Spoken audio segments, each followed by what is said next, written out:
kape ari tekkinde posuji mon onon yidbe moftude e hutrade kopreji mon cadele mon ngasi halabi cerra ya Play Store walla Google Play mbada télécharger kape keba application ma posma tekka kopreje pofta kape ngande ko kanyum buri webde do e nder leydi Sénégal to banginel dugol kalis hay mbudo a yobata tirade kalis hay mbudo a yobata mbele kape ko don haadi mbien ala so tawi ko otoma jogida a ari e station ngaji EDK a sodi gasoil do ponoda yobde ujunere kala ko temedde jeena mbudu jobata walla nadda koy boutikaji amen low press kala ko codda jobirda kape ene jogi ko ustantuma to bange nganyari posma walla ko jolof chicken codda fof ina jogi ko ina ustonoma kape ina tawe e nder réseau ji mum din station ngaji EDK gonde nder jokli Sénégal kala e kubal wat télécharger kape njeya horema njeya jawdima mbemna ngurdamma.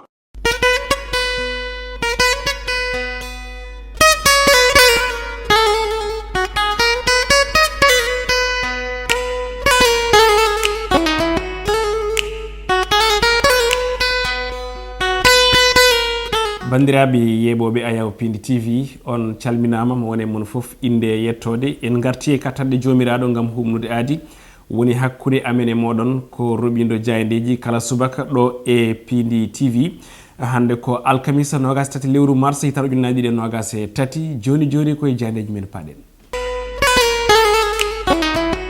jayndeji leydi men e oɗo subaka hande alkamisa 23 lewru mars 2023 no pamirɗon ɗi garti kadi ko yewti e nangle ɓe ganduɗa ko wannoɓe ɗo seppo ñande 16 lewru mars e saaha procès diffamation hakkude Ousmane Sonko e ɓe ganduɗa ko woni Mame Mbaye Niang kono kadi jani ɗi gari e ko yewti e ndu lewru hormanteru lewru teddudu woni lewru korka hande ko goo ɗum noon puɗɗortoɗen ko jayde le quotidien nden jayde wi ko manifestation ñande 16 lewru mars e nde hitande ina wayno tan ko Pastef ina jokki wadde défilé hollirde wonde tan ko ɓen ɗon yimɓe mabɓe kala e saaha ina nangue ina namde woni hen ni ko a garde à vue mbatte janen koɓe kolliti wonde wattindi hen ko biteɗo El Malick Ndiaye on ɗon ko toon to sûreté urbain de Dakar ne wayno nangga e oɗo saaha o suuti toon konngol noon holliti wonde ko meeɗano wadde divisé on ɗon fausse nouvelle manam haalde ko wodani kono kadi o meeɗa bonnude image on ɗon police leydi Sénégal kono ɗum ko jaynen ko ɓe mbi ko woɗɓe ganduɗa ɓe ko terɗe woni responsable ɗi ganduɗa ko nder lande on ɗon biteɗo Pastef nana jaggue oɗo saaha kono kadi ɓe kolliti hen wonde ko docteur Babacar Niang kañumne kadi inana faada toon to parquet hollirde wonde foof tan nana jiiɓorima on docteur mbo suma assistance jayde les échos e oɗo subaka hande ne wayno kañumne ari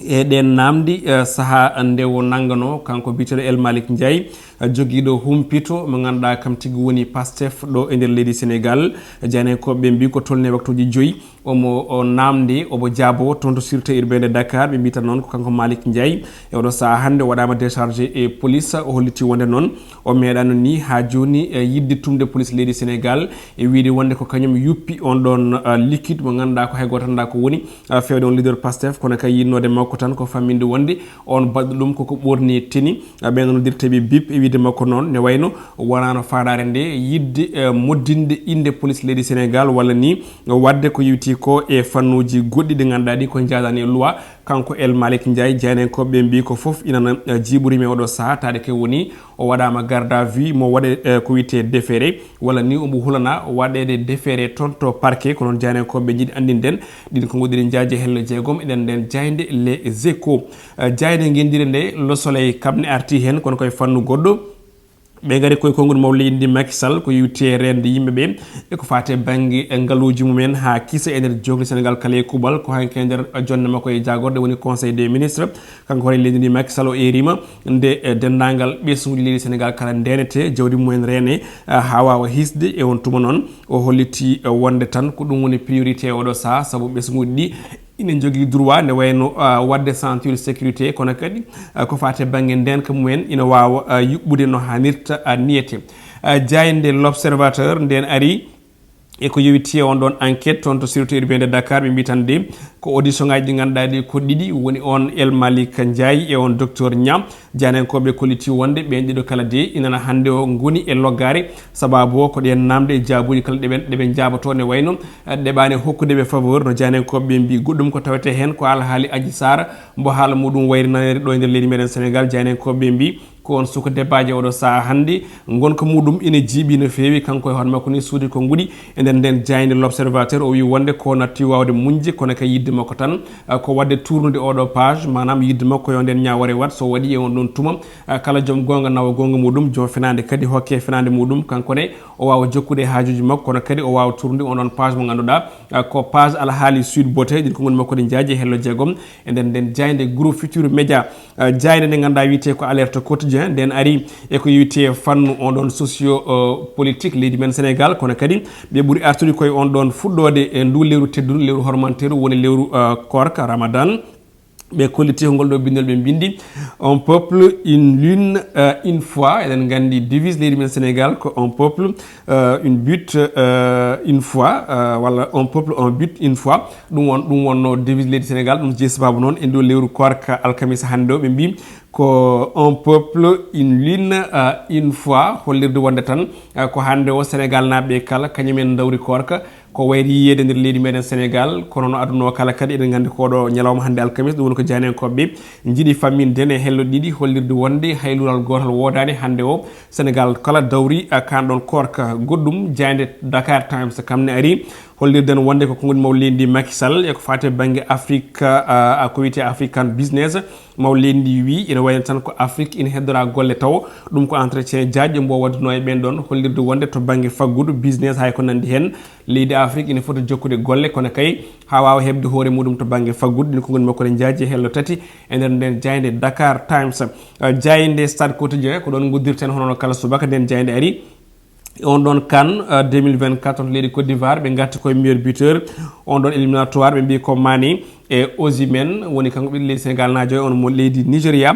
ko passionnama mbi to banggue duel en distance hollirde wonde ko ɓen ɗiɗo kala hannde goni meilleur buteur uji e oɗo saaha Mané jogui ko 4 but tawi hen 3 ko tawi hen goto ko baɗɗo ko wiyete ko hono triplé manam markude but uji tati e match goto kona ɗum Osimhen kañum nene jogui 5 but tawi hen fannu goto ko baɗɗo ko triplé manam markude ko tolni e bituji 4 goɗɗum ko tawete hen ko hono attaque de Lyon hakkude meɗen e Mozambique e oɗo aljuma janggo janenkoɓe kolliti wonde ko hol schéma poɗɗo hutorede ɓaade ke woni Ismaïla Sarr tawtoraka ɓe mbaɗi ko Natal Boulaye Dia wondude e mo ganduɗa kam woni biteɗo Ilimane Ndiaye hollirde wonde tan ko attaque leydi sénégal e oɗo saaha ina foti ummitade no fewi goɗɗum ko tawete hen ko on ɗon CAN U23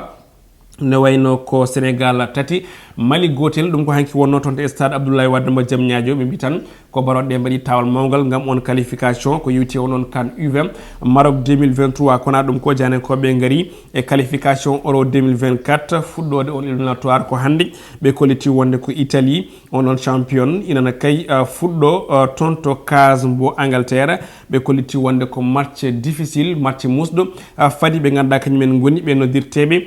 hono dowla Italie ko ɗum ɗo wonno ko janiji meɗen tongi e oɗo ñalawma hannde koye lewru korko gonɗen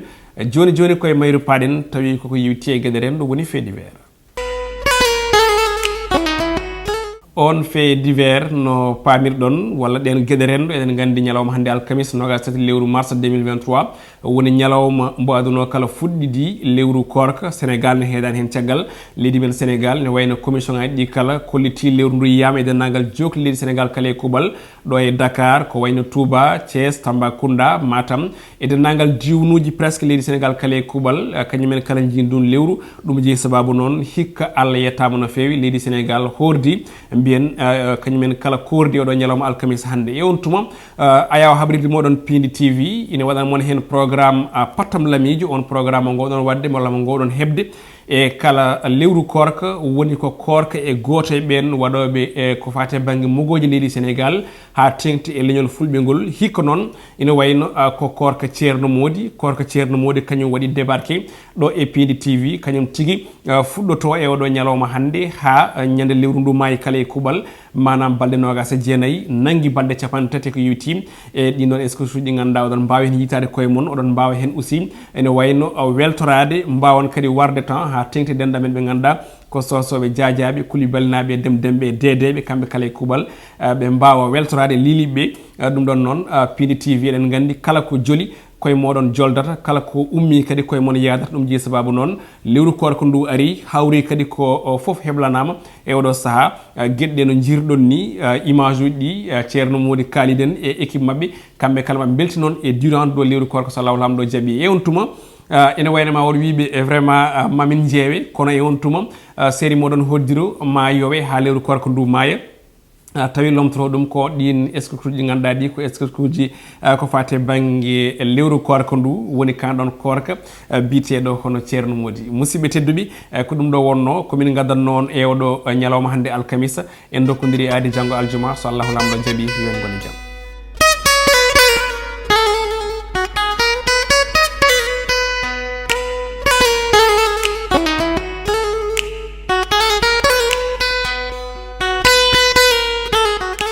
KP ari tekkinde posuji mon onon yidɓe moftude e hutorade kopreji mon caɗele mon gasi ha laaɓi ceerra ya Play Store walla Google Play mbaɗa téléchargé KP keɓa application ma posma tekka kopreje pofta KP gande ko kañum ɓuuri webde ɗo e nder leydi Sénégal to banggue neldugol kalis hay mbuɗo a yoɓata tirade kalis hay mbuɗo a yoɓata beele KP ko ɗon haadi mbiyen ala so tawi ko auto ma joguiɗa a ari e station ngaji EDK a soodi gasoil ɗo ponnoɗa yobde ujunere kala ko temedde jeenayi mbuɗu joɓata walla natɗa koye boutikaji amen low press kala ko coɗɗa joɓirɗa KP ene jogui ko ustantoma to banggue gagnari posma walla ko jolof chicken coɗɗa foof ina jogui ko ina ustonoma KP ina tawe e nder réseau ji mum ɗin station ngaji EDK gonɗi e nder jokli Sénégal kala e kuɓal wat téléchargé KP jeeya hoorema jeeya jawdi ma mbemna gurdam ma.